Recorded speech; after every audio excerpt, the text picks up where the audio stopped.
Bom, mas a gente sabe que não basta só o tanque para fazer um cultivo, né, professor? A gente precisa de outras estruturas, de outros equipamentos auxiliares ali, para que você possa ter o seu cultivo de uma forma maximizada, né? Fala para a gente um pouquinho sobre o que mais é necessário aí, basicamente, para que a gente possa fazer um cultivo de tilápia.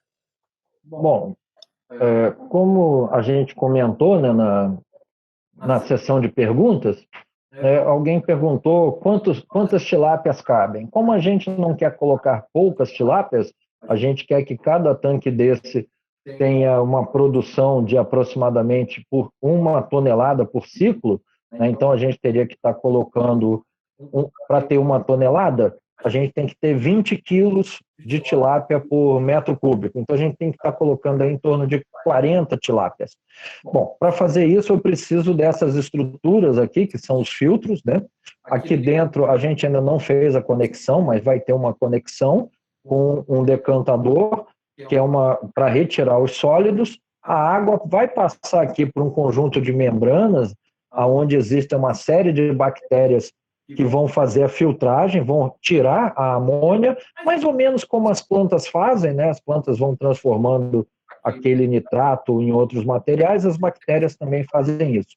Então, vamos poder filtrar a água. Também tem uma bomba aqui dentro dessa caixa que retorna a água para o ponto oposto, né? Então, a água sai aqui pela cabeceira, digamos assim, e retorna lá para o final do tanque, fazendo uma movimentação contínua. Bom, para que isso funcione, a gente tem que ter um sistema elétrico, né, para ligar essa bomba. Também, a gente estava ali numa área que não tinha água, então também foi necessário a construção de um poço artesiano. Então, são situações que alguns produtores vão precisar, outros não, né? Aí vai depender um pouco. A bomba do poço artesiano, o sistema de entrada de água, esse sistema é só para a água que vem do poço. A água que vem do filtro, ela vem por uma mangueira, mas ela sai aqui bem próxima dessa entrada de água, né, do poço, para fazer a circulação. O poço está na ponta oposta aos filtros. Outra coisa muito importante que a gente tem que ter cuidado é com os predadores, né? Principalmente pássaros, são predadores muito competitivos, né? Comem muito as tilápias, e ali no tanque o pássaro pode pousar na beirada então fica fácil para ele pescar, biguá, garça, mergulhão. Quando é pequeno, bem-te-vi, quando o peixe é pequeno, bem-te-vi. Então a gente usa essa chamada tela antipássaro. E usa também o soprador, que a função dele é jogar ar dentro do tanque, consegue manter uma população maior e, com isso, um rendimento maior. Qual é o tempo, mais ou menos, de durabilidade dessa geomembrana, de um tanque desses aí, que vocês construíram? Qual a necessidade? Daqui a quanto tempo eu preciso fazer uma manutenção ou trocar essa lona? Se não houver um dano mecânico, um acidente, por exemplo, se não houver um posicionamento ruim do arame, tudo sendo bem feito, se também ninguém danificar a lona, ela vai durar aproximadamente uns 25 anos. Ela vai durar pouco, 25 anos para ela é pouco, porque ela está numa posição que recebe muita radiação, né? Então isso acaba tendo um dano maior. Geralmente essa lona é colocada debaixo da água e ela é soterrada. Quando é assim, ela dura mais de 100 anos. Olha, mas mesmo assim é uma durabilidade bem interessante, né? Porque o pequeno produtor, o empreendimento, ele pode se preparar para, né, fazer aí um fundo para daqui a 20 anos, sabe que tem que trocar o material, né? Eu acho que é um tempo bastante longo assim, para que o grupo possa se organizar, né? O pequeno produtor fazer ali o seu fundo para fazer a manutenção do cultivo, né? Se você pensar, Bruno, que por ano um tanque dá 2 safras, né? E cada safra vai ter 1 tonelada, são 2 toneladas. 25 anos são 50 toneladas. 50 toneladas de peixe, que são 50 mil quilos de peixe, vai ter um custo de R$ 1.500, que é o custo da lona, né? Então, é um custo relativamente baixo.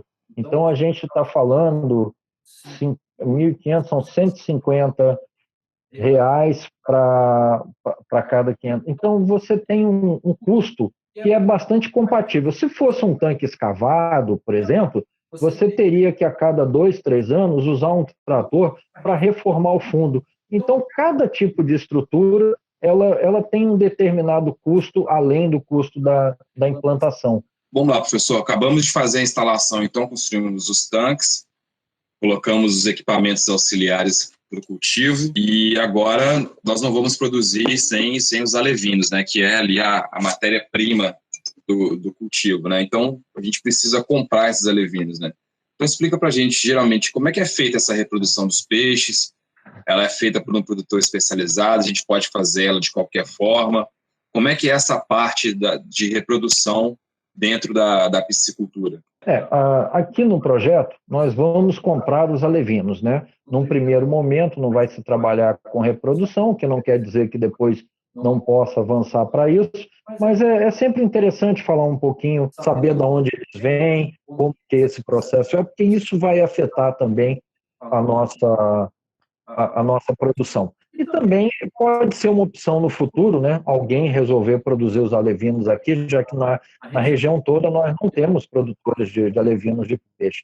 Aqui é uma foto dos alevinos de tilápia, né? Alevinos mais ou menos do tamanho que nós vamos utilizar, 3,5 centímetros, né? Outros peixes aqui, só para a gente ver, os alevinos, o dourado, o pacu, o surubim. Esses peixes de Piracema, a gente chama de peixes de águas correntes, né?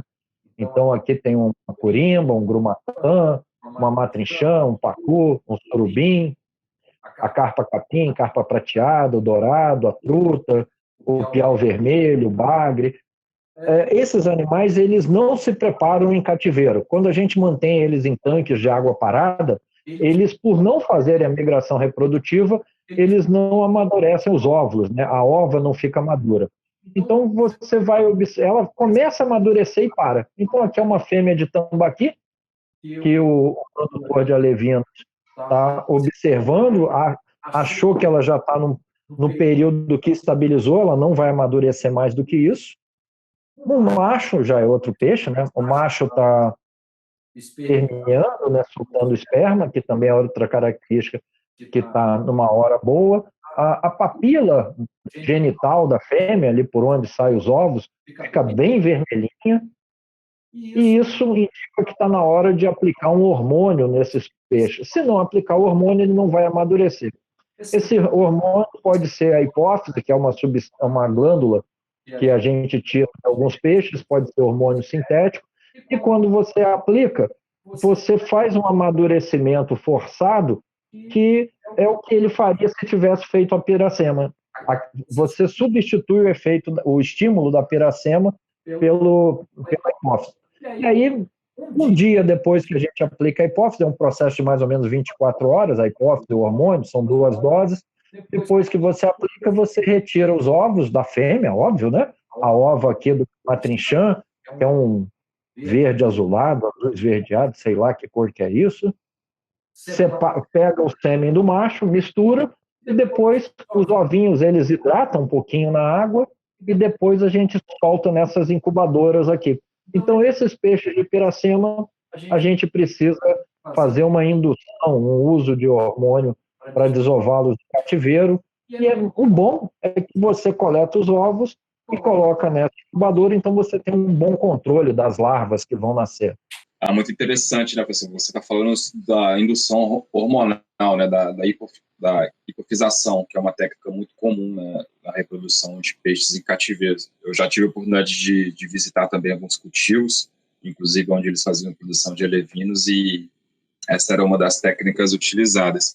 Mas muitas espécies também desovam naturalmente nos tanques, né, professor? Ela não necessariamente precisa ser induzida por hipofisação. Fala um pouquinho sobre essas espécies para a gente. Como é que isso ocorre?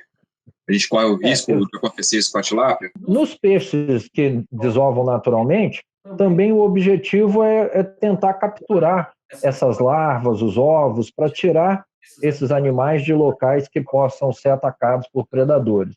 Então você tem o bagre do canal, né, o bagre americano, a tilápia, a traíra, o trairão, a carpa comum, o tucunaré, o acará-açu, a paiari, o pirarucu, a piaba, o lambari, todos esses desovam naturalmente. Tem peixes muito curiosos. Esse peixinho colorido, que é da África, ele vive em poças d'água que secam de vez em quando. E o ovo dele fica na lama durante 4, 5 anos. Quando chove, volta a desenvolver e nasce um filhote. Tem animal, que é esse peixe aqui, que é o barrigudinho, que a fêmea fica com os ovos dentro dela e nasce o filhote formado. Quem é pescador de mar já viu isso com raia, com alguns tubarões, alguns cações também, que o filhote sai inteiro, já deve ter observado isso. Mas a maioria desses peixes que desovam naturalmente, eles lançam os ovos em raízes de planta, alguma coisa assim, como a gente está vendo aqui com essas carpas coloridas. Então, elas fazem um movimento muito vigoroso, batendo a cauda, batendo as nadadeiras com bastante força ali perto das raízes, e os ovos espalham, e eles têm uma cola na parede do ovo, como se fosse uma colinha de amido mesmo, aquela cola de farinha que o pessoal fazia antigamente, e isso gruda o ovo aqui. E aí o filhote vai se desenvolvendo dentro do ovo, né, o embrião, depois nasce a larva. O que é interessante? O produtor tirar esses aguapés e fazer a incubação separada. Alguns peixes, como a traíra, né, aqui no caso é um trairão da Amazônia, eles fazem uma massa de ovos. Na outra live a gente mostrou a do bagre do canal, também uma massa maior. Né? O trairão faz o ninho, com muita coragem você enfia a mão dentro do ninho e tira essa massa de ovos. Tem uma técnica para fazer o trairão sair, porque se você colocar a mão com o trairão dentro, o braço sai e a mão fica. Meter a mão no ninho de traíra tem que ter disposição, hein? E não precisar do dedo depois. E você pode usar essas caixas teladas para fazer a incubação. Outros peixes, eles aderem os ovos em pedras. Cascudos fazem desovas parecidas, né? Os cachimbal, cascudos. Aqui é um acarazinho. Tem peixes também, aqui a gente já está na família da tilápia, né? São os ciclídeos. Tem peixes que fazem não só uma desova interessante, mas que alimentam, tomam conta dos filhotes. E aqui no caso do acaradisco, os filhotes que a gente está vendo estão comendo o muco e a pele dos pais. Então ele alimenta os filhotes aqui por uns 15 dias aproximadamente. Até que os filhotes começam a ficar muito grandes. E vocês estão observando que está mudando. Agora o filhote já parece mais com o pai. Quando ele parece com os adultos, a gente chama de alevino. Antes ele era uma pós-larva. Tem peixe que toma conta dos filhotes, mantendo eles dentro da boca, que é o aroanã, da família do pirarucu. Isso que a gente está vendo amarelo é o vitelo. Então o peixinho nasceu, está ainda com vitelo por vários dias, e a aroanã, né, no caso é a fêmea, ela fica com eles na boca. Aqui a gente vê ele já sem o vitelo. Né? Quando ele sai, já é um alevinão, já tem 6, 7 centímetros. Ela toma conta dos filhotes por bastante tempo. E, professor, esse aroanã, ele reproduz de modo parecido com a tilápia. Também guarda os ovos, né, as larvas ali na boca. Mas você falou que o produtor de alevinos da tilápia, ele entrega os alevinos todos machos, né? Você falou para a gente na live passada e também nessa live que é interessante que o cultivo seja feito somente de indivíduos machos. Como que o produtor de alevino consegue isso? E por que as tilápias meninas não são bem-vindas aí no cultivo? Como você falou, o aroanã, apesar de não ser da família da tilápia, mas tem um processo, um modo de reprodução parecido. Aqui eu acho que talvez ajude a dar uma das respostas. Esse é o fundo de um tanque onde tinham tilápias. Cada buraco desse, quando é tilápia, a gente geralmente chama de panela. Cada panela dessa é um ninho de tilápia. Então aqui tem 1, 2, 3, 4, 5, 6, 7, 8, 9. Eu não vou contar não, mas só nessa foto, que não é o tanque inteiro, e a gente observa aqui onde tem água também, vários. Aqui só nessa foto tem uns 30 ninhos. De cada ninho desse, um macho fez o ninho, atraiu a fêmea. A fêmea escolhe o macho também, os melhores machos.